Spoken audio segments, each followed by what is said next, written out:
se comenzó con Guatemala, siguió El Salvador y ahorita que se quiere reactivar nuevamente porque se ha quedado en stand-by por ahí. Claro, cuando usted dice se comenzó es en el sentido de organización, ¿verdad? Exacto. Me recuerdo que fue de 2007 que empieza esta red, exacto. pero y hay esta itinerancia, Exacto. digamos, que se ha quedado un poco varada. Pero, ¿cuáles son los problemas más importantes que ustedes encuentran, digamos, en la coordinación de este esfuerzo médico, doctor? Aparte de la, diría yo, marginación, aparte de la discriminación hacia el privado de libertad, y agregado a esto al enfermo de VIH, ¿verdad? ¿Cuáles son los principales problemas que ustedes visualizan acá? Bueno, en El Salvador. Sí, en El Salvador. Nosotros, bueno, quizás debo hacer, digamos, preámbulo para decir de que nosotros tenemos un total aproximado de 28.000 privados de libertad, del cual el 10% son mujeres y el resto son hombres. Y somos de los países que tiene mayor hacinamiento en nuestras cárceles. Entonces, con una capacidad instalada precaria, nosotros, tenemos nosotros 300% más de hacinamiento, ¿verdad? Entonces, tenemos una capacidad instalada solo para 8.000 privados de libertad. Entonces, con ese nivel de hacinamiento, bueno, es fácil deducir cuáles serán las clases de problemas que tenemos. En primer lugar, pienso, hay problema que es externo. Es de qué manera está viendo nuestra sociedad la conducta, nuestra labor, inclusive como médicos, o la atención que nosotros le brindamos al privado de libertad, de qué manera lo ve la población. Tenemos que luchar contra varios estigmas. En primer lugar, nosotros sentimos que las personas de fuera no quieren que les demos una atención al privado de libertad, porque se sienten ofendidos por ellos. Pues ahí abundan mucho las extorsiones, abundan mucho digamos, toda la situación de violencia que vive en el país, en su mayor parte provienen dentro de las cárceles, con llamadas telefónicas, como ocurre aquí en Guatemala.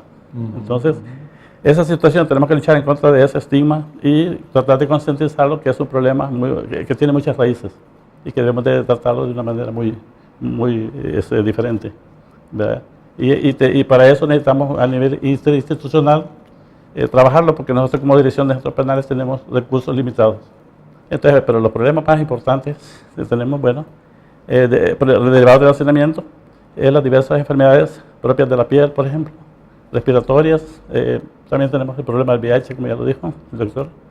Y bueno, tratamos nosotros de ir incidiendo positivamente en esa. Claro, porque el espectro es más amplio, ¿verdad? Estamos hablando de un sistema médico de atención. Sí.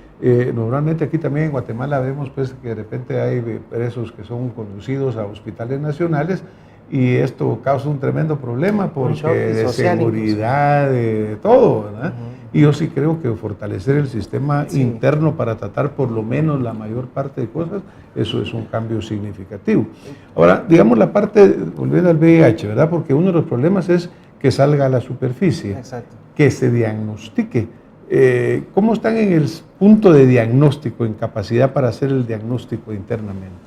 Bueno, como usted bien lo mencionaba, ¿no? O sea, siempre la sociedad quiere ponerse una venda cuando se piensa o se habla o se tiene una enfermedad de transmisión sexual, una enfermedad como el VIH, entre otras, ¿no? Entonces, ¿cómo se aborda? Sensibilizando mucho, trabajando mucho con el privado de libertad. Que ellos sean los actores principales de los programas. No yo como médico, o sea, yo no, ni la enfermera, ni el encargado de seguridad, es el privado de libertad. Entonces, capacitando a los privados de libertad, haciendo promotores de salud penitenciaria. ¿Y por qué surge la idea de crearlos? O sea, no es lo mismo que yo como médico, que voy, trabajo y salgo, les voy a hablar de VIH, a que otro privado de libertad que huele, vive en las mismas condiciones, hable de VIH.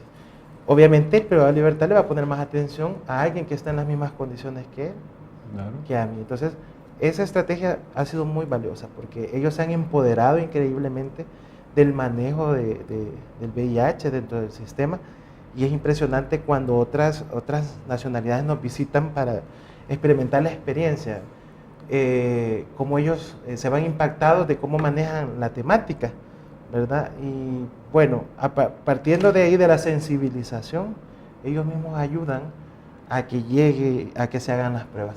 El Ministerio de Salud, específicamente el Programa Nacional de VIH, tienen móviles, le denominan móviles, que son como pequeños trailers equipados en un laboratorio que se moviliza itinerante a los diferentes penales y previa coordinación con el médico del centro.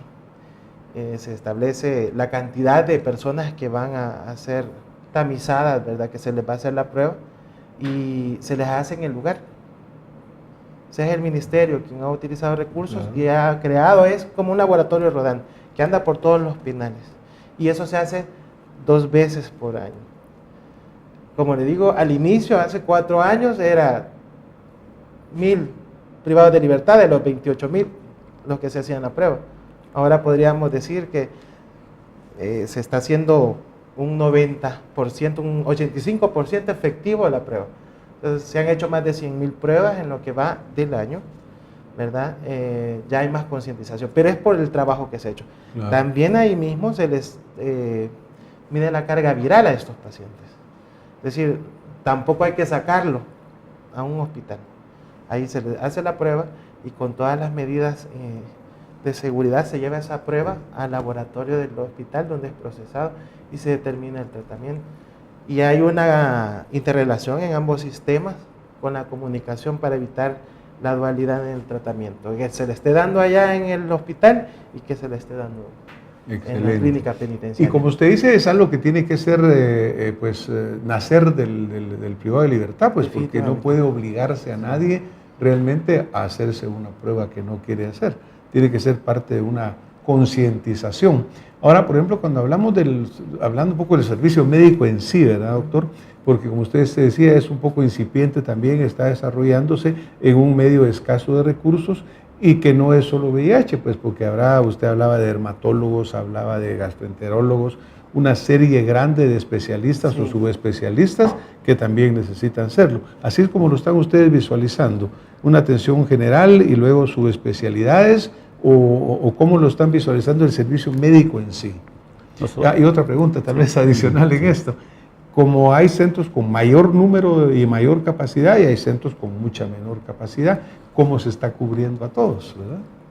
En general, doctor, debo decirle que en todos de los 21 centros penales que tenemos, 2 son granjas penitenciarias, personas que están en la fase de confianza y que reúnen las condiciones para estar en esos centros.